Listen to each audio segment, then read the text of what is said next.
Good morning, I'm Pranav. Let's take a look at newspaper headlines published from Delhi today. First, the Indian Express. All the drama in Tamil Nadu has now boiled down to trust vote. Here, the stage is set for Chief Minister Idapati K. Palaniswami, a loyalist of AIADMK chief VK Sasikala, lodged in Bangalore jail to prove the majority of his government on Saturday. When the assembly goes for the trust vote at 11 am, there is parallel with history. Nearly 30 years ago, after the death of party founder M.G. Ramachandran in 1988, a similar show of strength split the party between MGR's widow Janki Ramachandran and late J. Jayalalitha, the then propaganda secretary of the AIADMK. The headline says, House to vote in Tamil Nadu battle today. In another news in the Indian Express, the serious allegation against Aam Aadmi Party MLA. Aam Aadmi Party MLA's father-in-law is the NGO that served midday meal. Well, the midday meal is fine, but then 9 students from a government school were hospitalized after consuming midday meal in which dead rats were alleged found. Police told the Indian Express that director of the NGO, which cooked and supplied food to the school, is an AAP MLA's father-in-law. Kanwar Pal Singh, director of Jan Chetna Jagriti and Shakshanik Vikas, is father-in-law of Aam Aadmi Party Ambedkar Nagar MLA Ajay Dutt. So serious charges and breach of trust. The next move on to Times of India.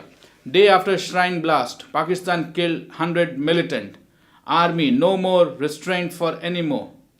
Well, this is a lead story in Times of India, but it is very interesting. Every time people are killed in Pakistan, the Pakistan army becomes so proactive and that they kill militant which they otherwise don't find in their country.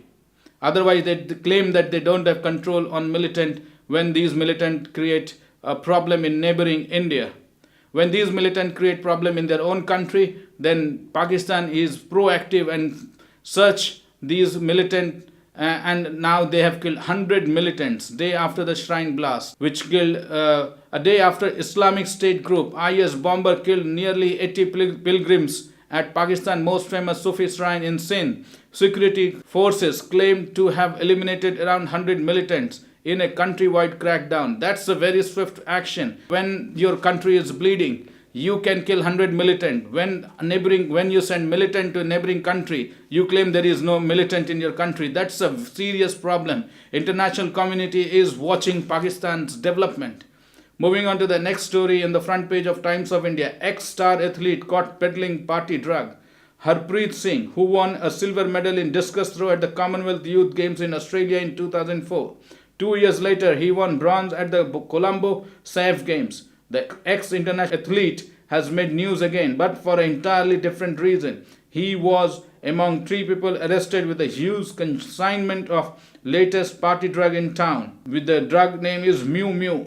Moving ahead to the Hindu newspaper, the lead story in Hindu says, Government junks border wall plan. Moods 24/7 seamless virtual fence with sensors to stop infiltration from Pakistan. In another story, 90% operations hit by stone throwers. J&K police says trend is growing. Around 90% of anti-militancy operations were hindered by stone-throwing crowd in Kashmir Valley this year, resulting in the escape of over 12 militants, according to the assessment of JK police. Here, serious questions have been raised in the policing, and the serious question is also raised among the stone pelters, who are considered to be a very soft target, and these stone pelters try to disrupt the activity of combing down and activity of gunning down militant by the police and the army combined. Moving on to the Hindustan Times newspaper. Number game wide open ahead of Tamil Nadu floor test today.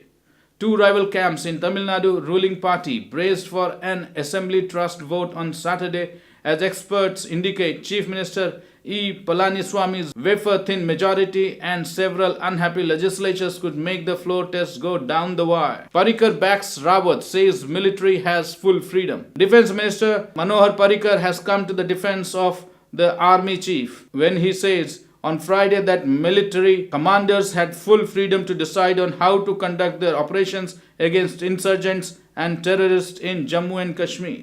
Gangster kill men A man in Punjab flaunt video on Facebook Live. Well, here is serious breach. Now Facebook is in question.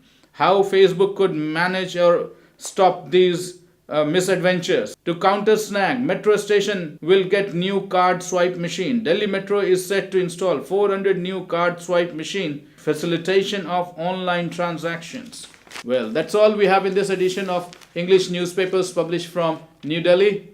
Till we meet again next time tomorrow, it's goodbye from Pranav Prakhar.